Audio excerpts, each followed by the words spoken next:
Let's talk about Apple prepping a subscription service for iPhone, Mac, and more. Honestly, I'm not really sure what to make of this story. I'm not really sure how I feel about it. I'd be curious to hear, do you want to just rent your iPhone and never own it again? It kind of makes sense. Yeah, well, you want to discuss it or you want to talk about it? Well, I'll let you talk about it, and then we can discuss it. Yeah, okay. So this is according to Bloomberg. Yep. A little reporter we might have, what's his name again? Yeah. The Germinator? He had a little something to say about your headline, funny. didn't he? Yeah. A little something to say about that? Yeah, so this is Bloomberg. Okay, Apple Inc. is working on a subscription service for the iPhone and other hardware products, a move that could make device ownership similar to paying a monthly app fee, according to people with knowledge of the matter. So basically, they want to make buying a Mac or a iPhone more like leasing a car. You'd subscribe to a Mac Studio, for instance, like you subscribe to iCloud storage or one of the Apple One services bundle. Let's see. We got some more details later in this story. Again, citing anonymous sources. Quote, the program would differ from an installment program in that the monthly charge wouldn't be the price of the device split across 12 or 24 months. Rather, it would be a yet-to-be-determined monthly fee that depends on which device the user chooses. Supposedly, Apple's considered letting hardware subscribers swap out their devices for new models when they come out. Right. Peloton does something like this. They rent their bikes for $60 to $100 a month. You don't own it. Yeah. And then there's iPhone. Okay, so what I thought of immediately I read this is like they already do this. iPhone upgrade program. Right. I realize it's not exactly the same thing.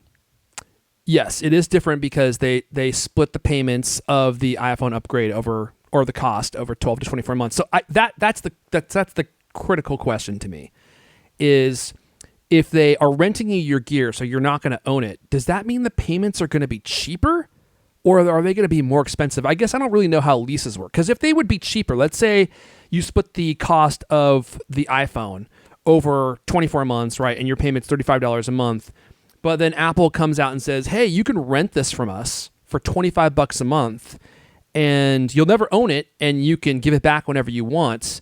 That would be something that I would probably be interested in it, because I don't really care if I own my iPhone if you're going to give me a decent price to own it month per month. But if it's going to be more expensive than just buying it outright, then why not just buy it outright and do the iPhone trade-in thing?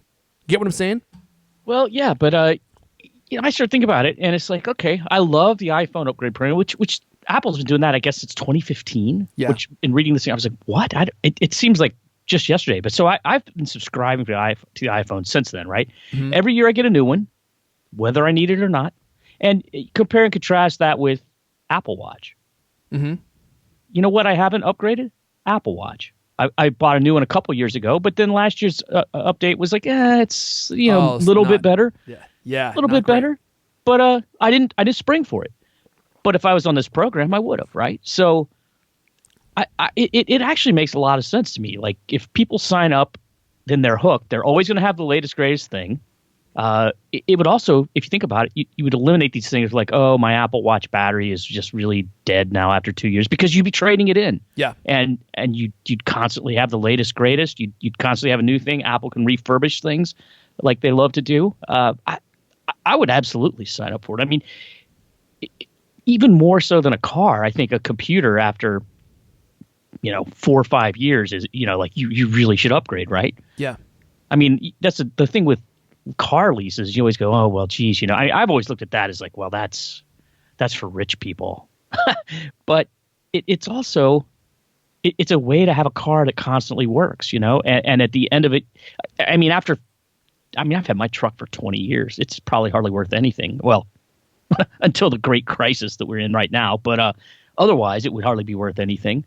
You start holding on to a computer for much longer than a few years, and it's like, you really should upgrade. Being able to swap out a MacBook every year, you'd always have a fresh battery. You'd always have the latest things. It'd be awesome.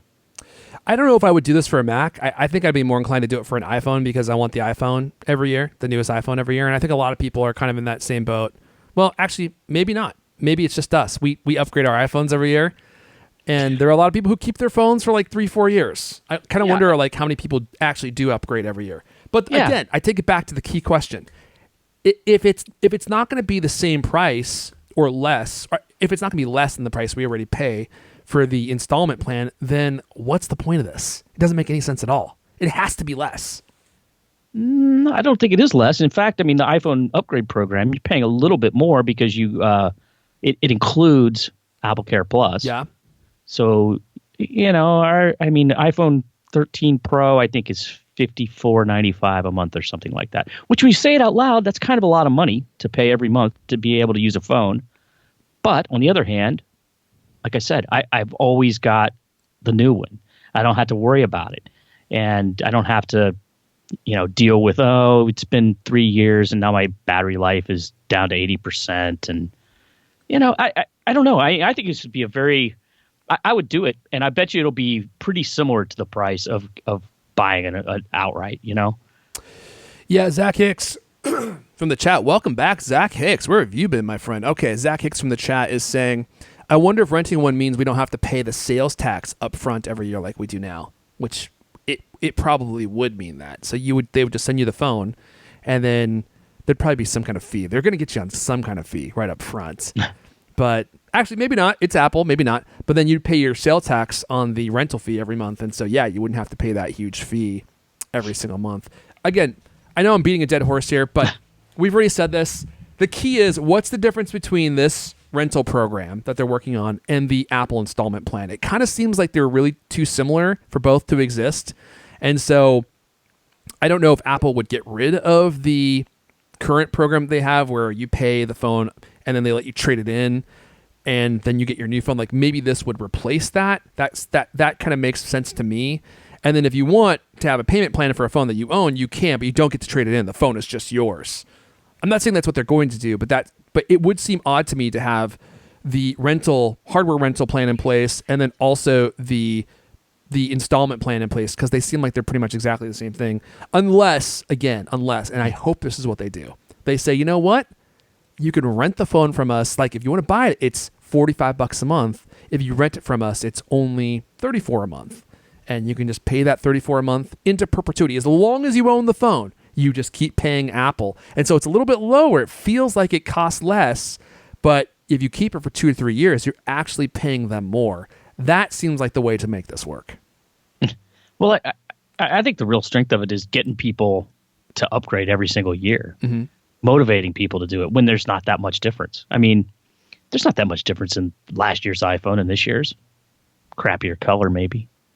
Especially next year's iPhone and this one. As it turns out, there may not be nearly as many differences as we had previously thought there might have been, which leads us into our next story here, Lewis.